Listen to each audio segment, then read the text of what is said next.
Hello, and welcome to my channel. My name is Jonathan Cohn, and today I have my book review of the book Dead Voices by Catherine Arden, the second book in her Small Spaces Quartet.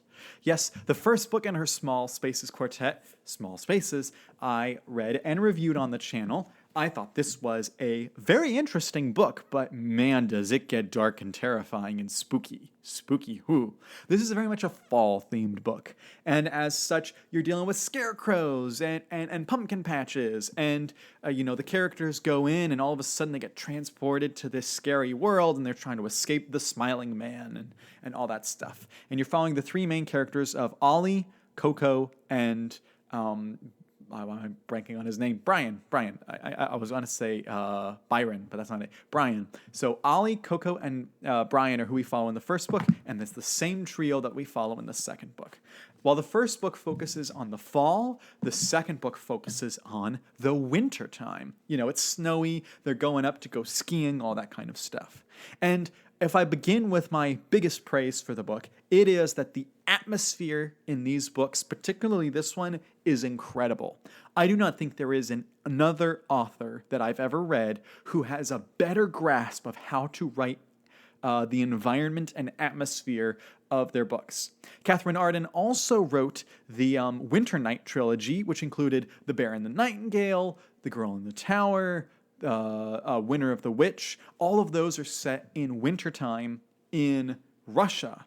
And Catherine Arden nailed what it was like to be like winter. You felt the cold. It was a nice cozy book for books for winter. And then she also nailed what it felt like to be in Russia. And here she absolutely nails the cold again. That is her sweet spot. And these books are set in Vermont, which can get especially cold at times. And so in this book, we see our three main characters, Ollie, Coco, and Brian. They're supposed to go up to this new ski resort that's not even open to the public. It's only open to a few visitors. Well, there's a big snowstorm, and they all get stuck in there. And then all of a sudden, they start hearing weird voices coming from the dead. But none of the parents hear it. It's just the kids. And the kids start trying to investigate it. And things take a turn. Now, this book, I think, is incredibly spooky. The eerie feeling is absolutely nailed in this book. However, I don't believe it's quite as frightening as Small Spaces. I could easily, I teach 5th and 6th grade, which is about these books say 10 and up. And so that's like that about that age, 5th grade to 6th grade. And I do not think that the average 5th grader, or even really the average 6th grader, would be comfortable with this, the first book. Certainly some 5th grade and 6th graders could handle it, especially your more mature, well-read ones, but I don't think the average 5th grader, 6th grader. Again, as I always say with every middle grade or children's book that I read and review on the channel, you as a parent need to decide whether or not your child can handle it, and judge for yourself. If you need to read it first, or if you want to look up information about it, you should, because your child's better than anyone else does. So you should consider whether or not they can read it. But I just felt, at least for the students that I teach, this is obviously too much. I think that my students could handle this. I think the average 5th and 6th grader, it's not too scary for them. It's not too the spookiness is on an absolutely containable level. They can absolutely handle it. There's some kind of jump scare type moments. There's some freaky things happening in the book with the voices that they're hearing, but it's nothing crazy. However, there is one thing in the book that prevents me from actually making it a recommendation to you as a parent, and that is that there is the presence of a Ouija board in this book.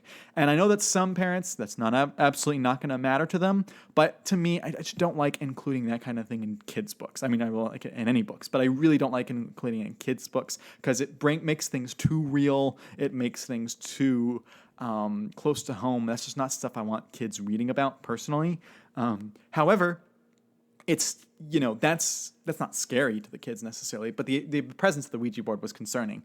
But And I felt the similar way about another middle grade horror book, Mine, by Delilah Dawson. Both books were kind of spooky, but kids can handle them. Kids can absolutely handle them. But I just didn't like that each of them had a small Ouija board scene. And it's not like the Ouija board was like a big part of it, but it was a full chapter. You know, it was a full chapter of each book. So that was kind of concerning because I was so happy. I was like, a book you can recommend to kids. No, it's got the Ouija board. So it really was an entertaining book. The mystery in this book is super easy to determine if you're a parent, if you're an adult reading the book. It's so well laid out. You'll know the second the character shows up that's part of the mystery. You'll this is this and this is this. So it's pretty obvious. But to kids, they might find it surprising and shocking and fun to read. So I think kids might enjoy that if they're reading it. So I give this book very similar rating to what I gave the first book. I give this an 8 out of 10.